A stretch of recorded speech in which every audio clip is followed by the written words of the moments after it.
thằng đi quay. Đây là thằng em mình. Mọi người ạ, mình đang ở cái chỗ suối. Sâu ấy. Ui, nước sâu lắm. Đây nha mọi người nha, quang cảnh nha mọi người nha. Có cái gì này? Cái gì? Cái cục cái quả này này, cái cục gì đấy? Không biết đâu mọi người. Mọi người thử xem quả này quả gì.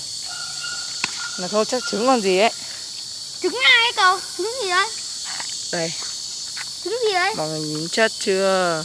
Trứng gì đấy? Cậu mình đây. Trứng gì ấy? Ui, cảnh ngon như mọi người nhìn đẹp không? Không có trứng cái gì ấy. Thôi. Con gì ấy? Con gì là con gì? Anh nghĩ không có trứng đâu. Ừ. Mùi giống kẹo cao su á. Ừ. Đi. Xin găm à? Thế là vậy. Giống kẹo xin găm á. Cậu cháu mình. Ừ. Anh đi đi. Ừ.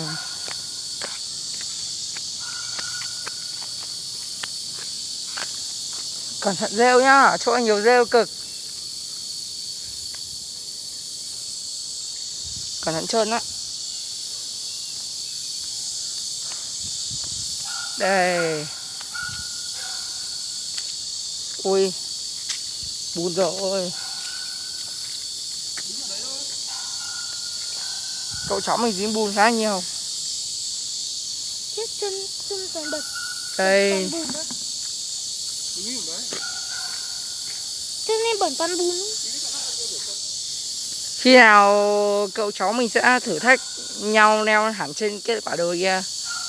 Còn lâu. Nếu mà mọi người cho bọn mình hơn 2.000 like, bọn mình sẽ thử thách leo hẳn lên trên đồi kia. Ừ. Khả năng là vậy. Em không biết. Đây là cậu mình.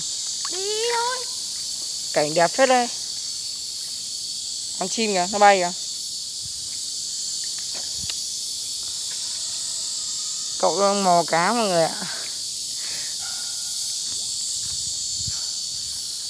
Mọi người thông cảm nhá.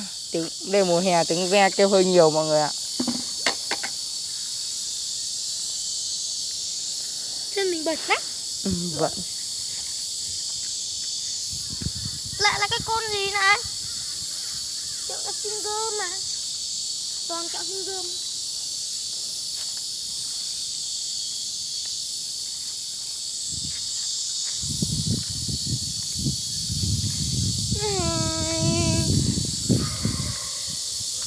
Đi tiếp. Không cần phải đi đâu, đứng yên đây.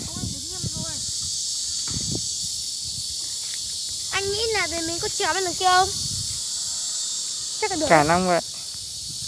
Trèo lên xuống đồi kia thôi chứ mình trèo lên cao quá. Nhảy xuống có chết rồi thôi.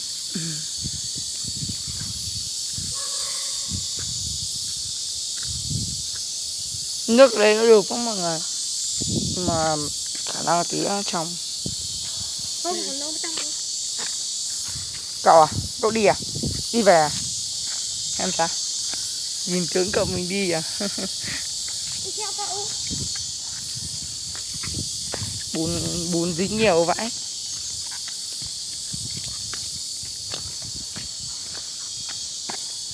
Bước qua luôn rồi.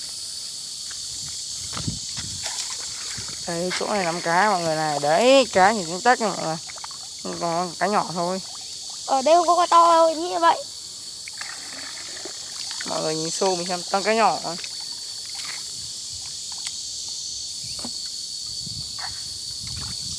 Mà hôm qua anh em bắt được con tôm cơ. Tôm tí ngon lắm. Ừ. Cậu ơi mò ốc đi.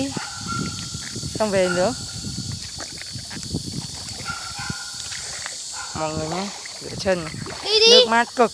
Đi. Thề luôn, nước mát cực Huy. Huy thử. Đi đi. Không. Em thử chân đó. Đừng lội. Không, em thử chân thôi. Rửa chân thôi, đừng có mà lội. Nhưng thử chân của gì đấy? Wow, nước mát vậy. Mọi người. Ui. Toàn bùn thế thôi. Thằng em tôi chơi liều vậy. Toàn bùn ấy. Cậu tôi kia mọi người.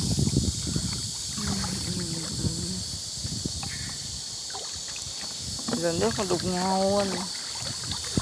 Để cứ rửa chân thôi. sạch rồi. Đừng đoán tay anh.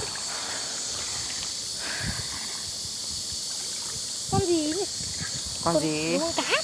Thế là Ui, nước càng ngày càng đục á. tôi khuấy nhiều nó đục đấy. Ôi đi đi. Nước nó trong veo mọi người nhìn cả đường luôn. Đâu? Đi đi. Đi. Cháu mình. Cậu tới bắt một con cá to nha mọi người nha. Không biết bắt được không ấy. Để nó cầm cái quá. Bắt không được, không biết. Không bắt được thì quá rồi. Đây nha cậu tới nha. Huy cầm máy quay. Anh cầm cái thùng đi. Thôi để anh cầm máy quay không? Thôi em cầm. Hả? À vâng. Đây em cầm máy quay. Thôi anh cầm máy quay đi. Thôi không cần. Mọi người nhìn nó suối chảy. Chứ này là con sâu đâu. Em nghĩ như vậy. Đục thôi chứ con sâu. Ngập đầu à? Ngập đầu Huy ấy. Mà chẳng ngập đầu cháu đâu mà cháu không phải sợ. Ngập đầu con cu con này mọi người. Cậu cũng bắt đầu sang nước mọi người ạ. Trước này con sâu chứ là đục. Nó gọi chứ là lâu. Ý nhã mọi người.